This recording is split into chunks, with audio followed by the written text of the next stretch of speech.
أعوذ بالله من الشيطان الرجيم. بسم الله الرحمن الرحيم. الحمد لله الذي أنزل على عبده الكتاب ولم يجعل له عوجا قيما لينذر بأسا شديدا من لدنه ويبشر المؤمنين الذين يعملون الصالحات أن لهم أجرا حسنا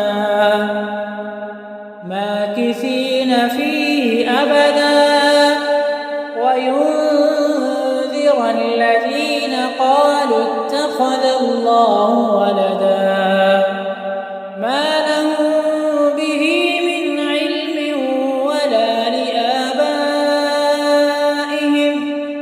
كبرت كلمة تخرج من أفواههم إن يقولون إلا كذبا فلعلك باخع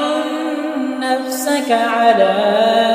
آثارهم إن لم يؤمنوا بهذا الحديث أسفا إنا جعلنا ما على الأرض زينة لها لنبلوهم أيهم أحسن عملا وإنا لجاعلون ما عليها صعيدا جرزا أم حسبت أن أصحاب الكهف والرقيم كانوا من آياتنا عجبا إذ أوى الفتية إلى الكهف فقالوا ربنا آتنا من لدنك رحمة وهيئ لنا من أمرنا رشدا فضربنا على آذانهم في الكهف سنين عددا ثم بعثناهم لنعلم أي الحزبين أحصى لما لبثوا أمدا نحن نقص عليك نبأهم بالحق إنهم فتية آمنوا بربهم وزدناهم هدى وربطنا على قلوبهم إذ قاموا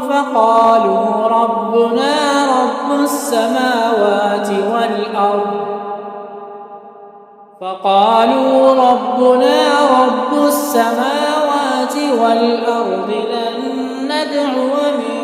دونه إلها لقد قلنا إذا شططا هؤلاء قومنا اتخذوا من دونه آلهة لولا يأتون عليهم بسلطان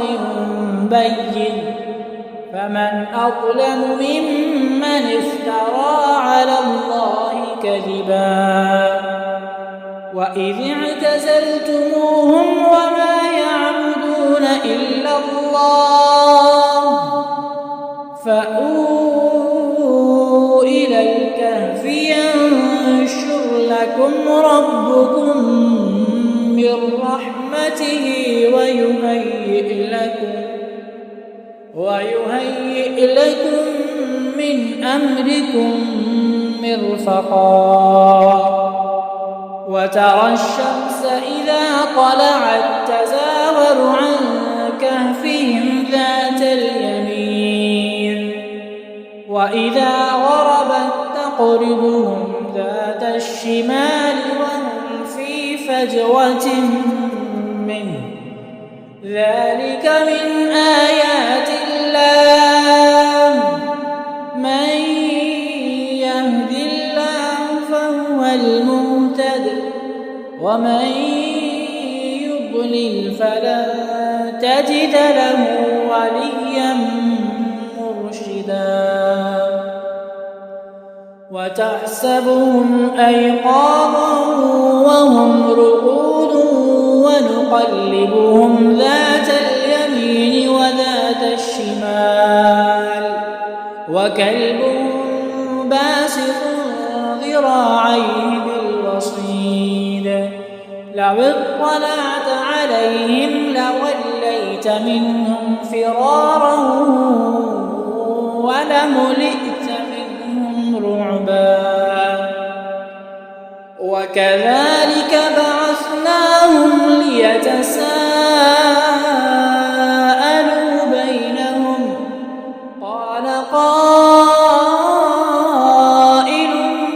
منهم كم لبثتم قالوا لبثنا يوما أو بعض يوم قالوا ربكم أعلم بما لبثتم فابعثوا أحدكم بورقكم هذه إلى المدينة فلينظر أيها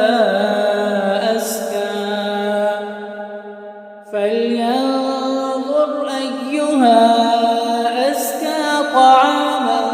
فليأتكم برزق منه وليتلطف ولا يشعرن بكم أحدا إنهم إن يظهروا عليكم يرجموكم أو يعيدوكم في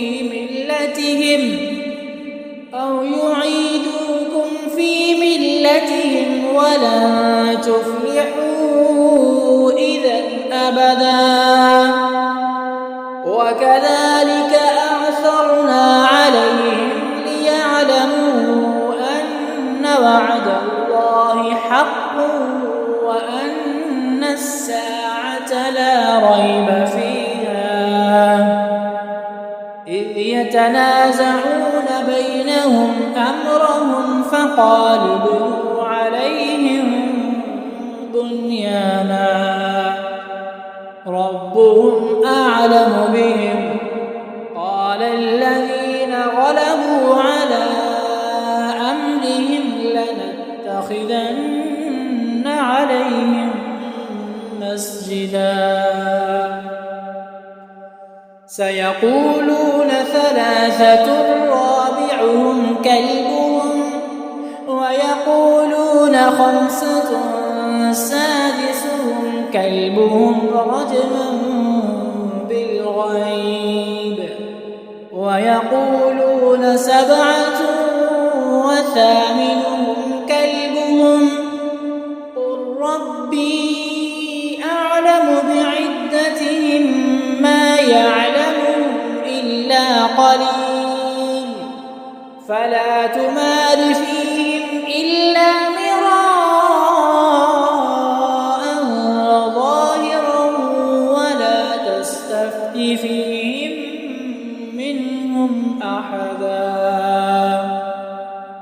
ولا تقولن لشيء إني فاعل ذلك غدا إلا أن يشاء الله واذكر ربك إذا نسيت وقل عسى أن يهديني ربي لأقرب من هذا رشدا ولبثوا في كهفهم 300 سنين وازدادوا 9 قل الله أعلم بما لبثوا له غيب السماوات والأرض أبصر به وأسمع ما لهم من دونه من ولي ولا يشرك في حكمه أحدا. واتل ما أوحي إليك من كتاب ربك لا مبدل لكلماته ولن تجد من دونه ملتحدا. واصبر نفسك مع الذين يدعون ربهم بالغداة والعشي يريدون وجهه ولا تعد عيناك عنهم تريد زينة الحياة الدنيا ولا تطع من أغفلنا قلبه عن ذكرنا واتبع هواه وكان أمره فرطا. وقل الحق من ربكم فمن شاء فليؤمن ومن شاء فليكفر إنا أعتدنا للظالمين نارا أحاط بهم سرادقها وإن يستغيثوا يغاثوا بماء كالمهل يشوي الوجوه بئس الشراب وساءت مرتفقا. إن الذين آمنوا وعملوا الصالحات إنا لا نضيع أجر من أحسن عملا. أولئك لهم جنات عدن تجري من تحتهم الأنهار يحلون فيها من أساور من ذهب ويلبسون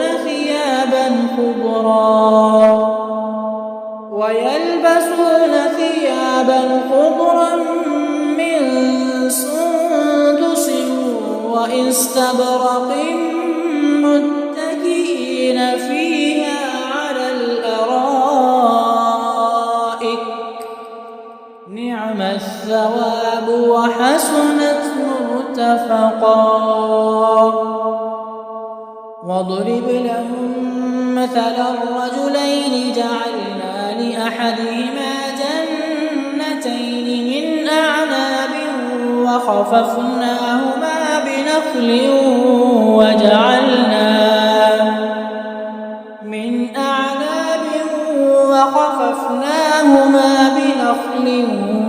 وجعلنا بينهما زرعا كلتا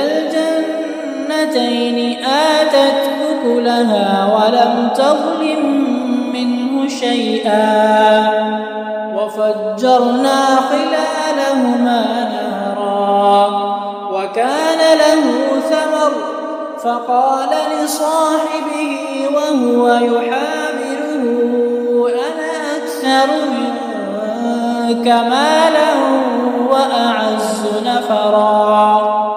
ودخل جنته وهو ظالم لنفسه قال ما أظن أن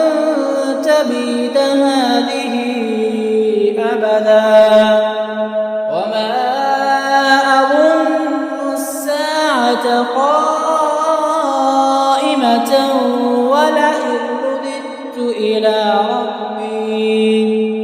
ولئن رددت إلى ربي لأجدن خيرا منها منقلبا قال له صاحبه وهو يحاوره أكفرت بالذي خلقك من تراب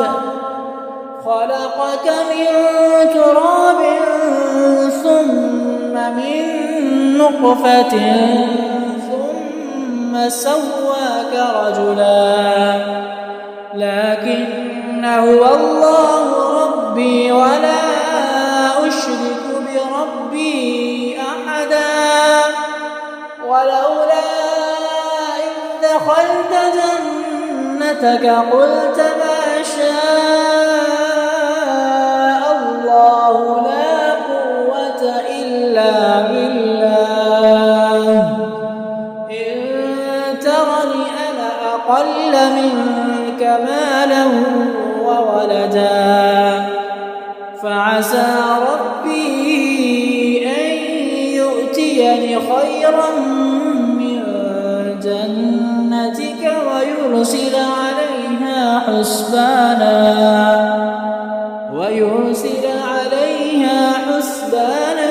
من السماء فتصبح صعيدا زلقا أو يصبح ماؤها غورا فلن تستطيع له طلبا وأحيط بثمره فأصبح يقلب كفيه على ما أنفق فيها وهي خاوية على عروشها ويقول يا ليتني لم أشرك بربي أحدا ولم تكن له فئة ينصرونه من دون الله وما كان منتصرا هنالك الولاية لله الحق هو خير ثوابا وخير عقبا واضرب لهم مثل الحياة الدنيا كماء أنزلناه من السماء فاختلط به نبات الأرض فأصبح هشيما تذروه الرياح وكان الله على كل شيء مقتدرا المال والبنون زينة الحياة الدنيا والباقيات الصالحات خير عند ربك ثوابا وخير أملا ويوم نسير الجبال وترى الأرض بارزة وحشرناهم فلم نغادر منهم أحدا وعرضوا على ربك صفا لقد جئتمونا كما خلقناكم أول مرة بل زعمتم أن لن نجعل لكم موعدا ووضع الكتاب فترى المجرمين مشفقين مما فيه ويقولون يا ويلتنا ما لهذا الكتاب لا يغادر صغيرة ولا كبيرة إلا أحصاها ووجدوا ما عملوا حاضرا ولا يظلم ربك أحدا وإذ قلنا للملائكة اسجدوا لآدم فسجدوا إلا إبليس كان من الجن ففسق عن أمر ربه أفتتخذونه وذريته أولياء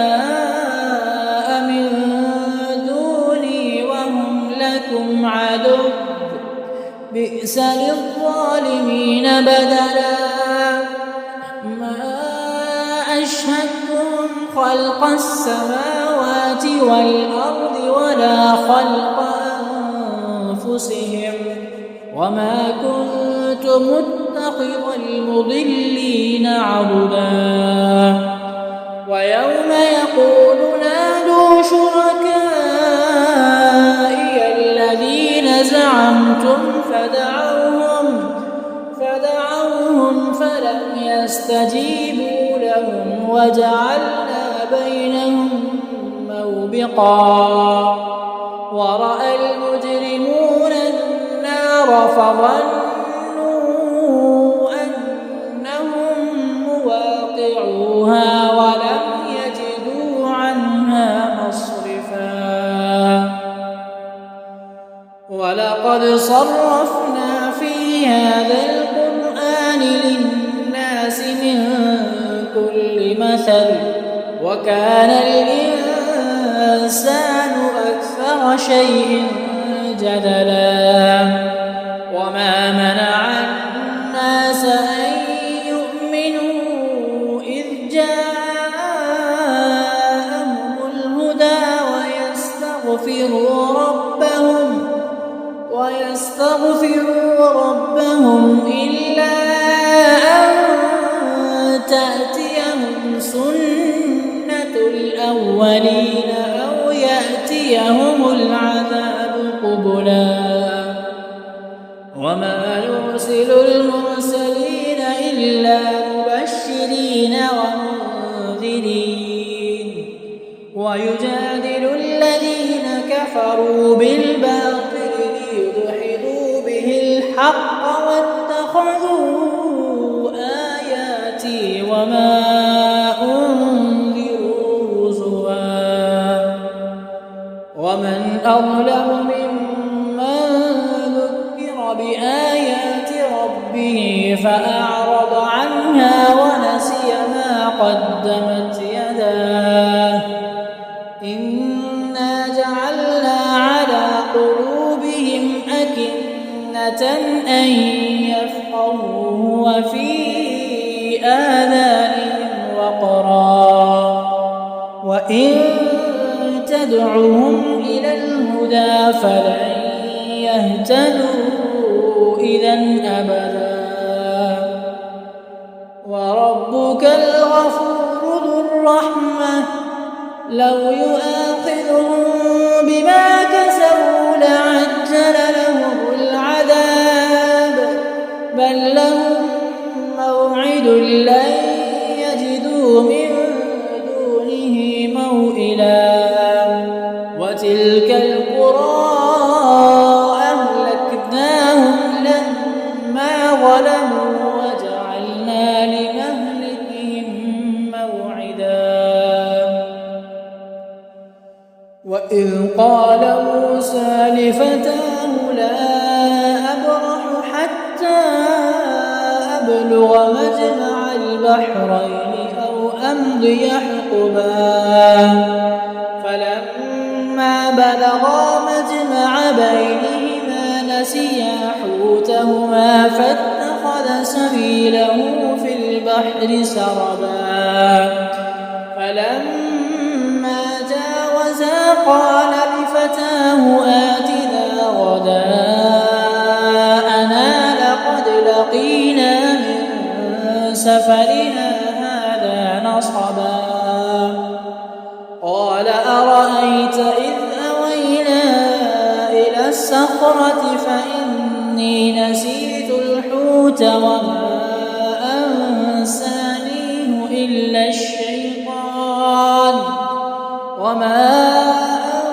أنسانيه إلا الشيطان أن أذكره واتخذ سبيله في البحر عجبا قال ذلك ما كنا نبغي فارتدا على آثارهما قصصا فوجدا عبدا من عبادنا آتيناه رحمة من عندنا وعلمناه من لدنا علما قال له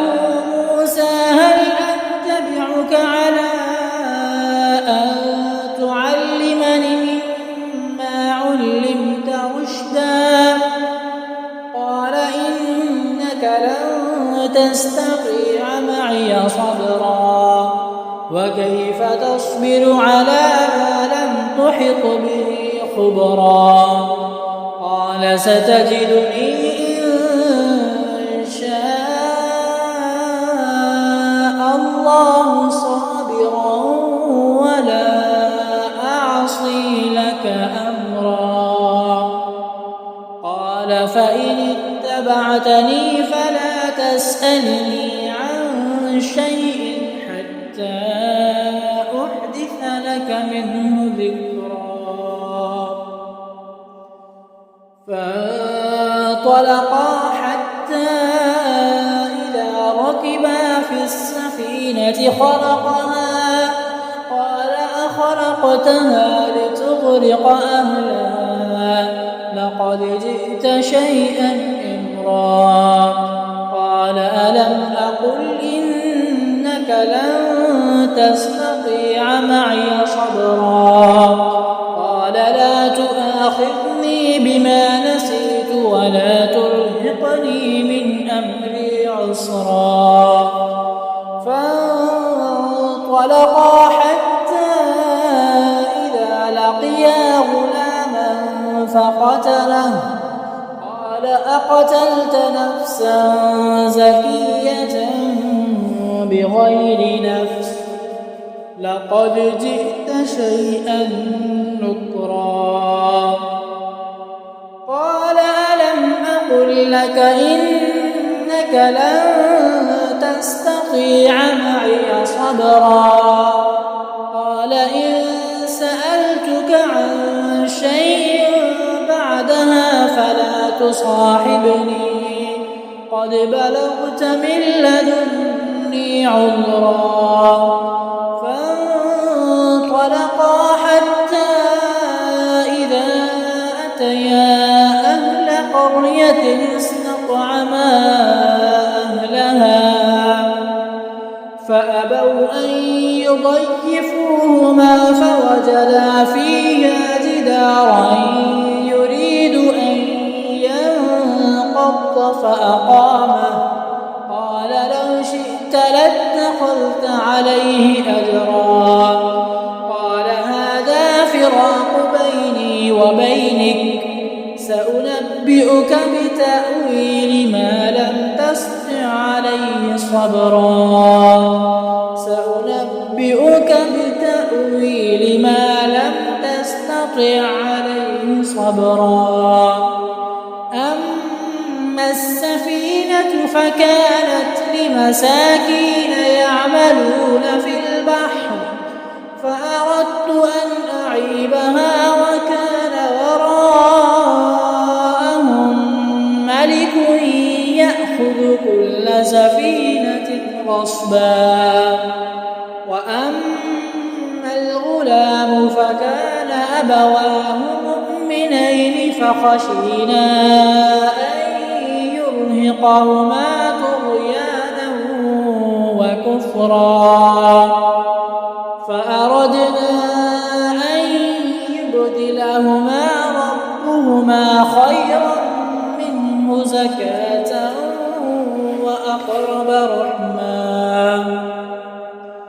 وأما الجدار فكان لغلامين يتيمين في المدينة وكان تحته كنز لهما وكان أبوهما صالحا فأراد ربك أن يبلغا أشدهما ويستخرجا كنزهما رحمة من ربك وما فعلته عن أمري ذلك تأويل ما لم تستطع عليه صبرا ويسألونك عن ذي القرنين قل سأتلو عليكم منه ذكرا إنا مكنا له في الأرض وآتيناه من كل شيء سببا فأتبع سببا حتى إذا مغرب الشمس وجدها تغرب في عين حمئة ووجد عندها قوما قلنا يا ذا القرنين إما أن تعذب وإما أن تتخذ فيهم حسنا قال أما من ظلم فسوف نعذبه ثم يرد إلى ربه فيعذبه عذابا نكرا وأما من آمن وعمل صالحا فله جزاء الحسنى وسنقول له من أمرنا يسرا ثم أتبع سببا حتى إذا بلغ مطلع الشمس وجدها تطلع على قوم لم نجعل لهم من دونها سترا كذلك وقد أحطنا بما لديه خبرا ثم أتبع سببا حتى إذا بلغ بين السدين وجد من دونهما قوما لا يكادون يفقهون قولا قالوا يا ذا القرنين إن يأجوج ومأجوج مفسدون في الأرض فهل نجعل لك خرجا على أن تجعل بيننا وبينهم سدا قال ما مكني فيه ربي خير فأعينوني بقوة أجعل بينكم وبينهم ردما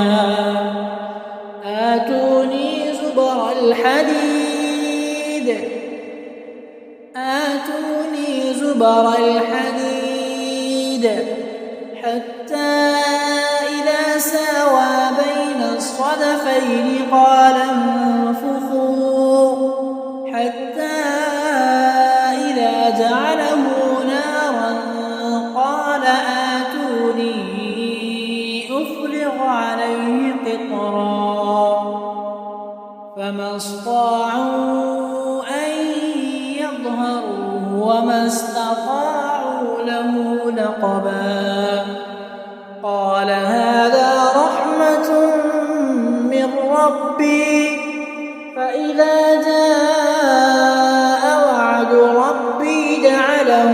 دكاء وكان وعد ربي حقا وتركنا بعضهم يومئذ يموج في بعض ونفخ في الصور فجمعناهم جمعا وعرضنا جهنم يومئذ للكافرين عرضا الذين كانت أعينهم في غطاء عن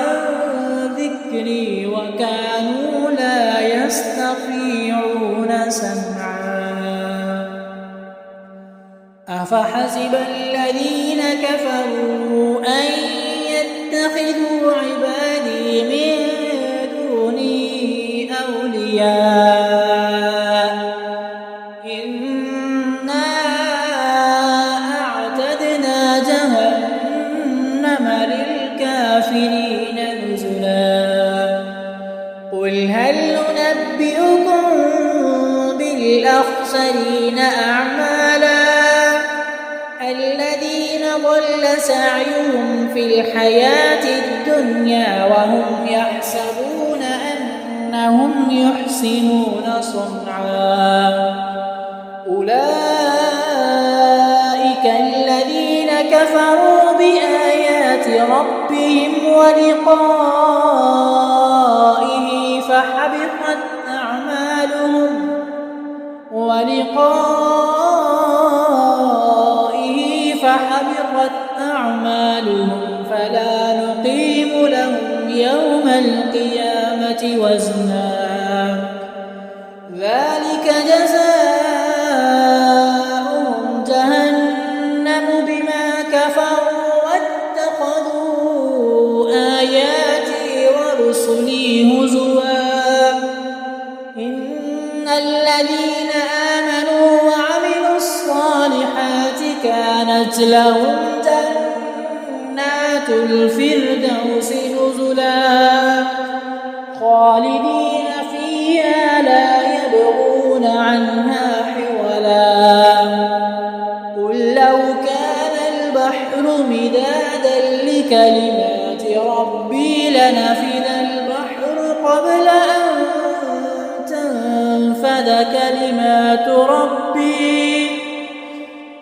أن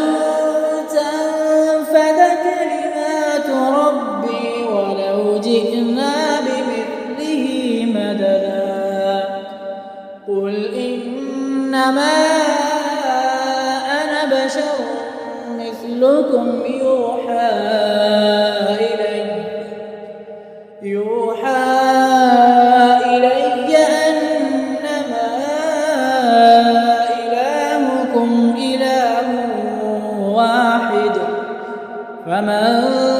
كان يرجو لقاء ربه فليعمل عملا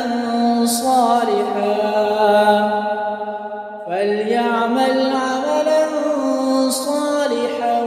ولا يشرك بعبادة ربه أحدا.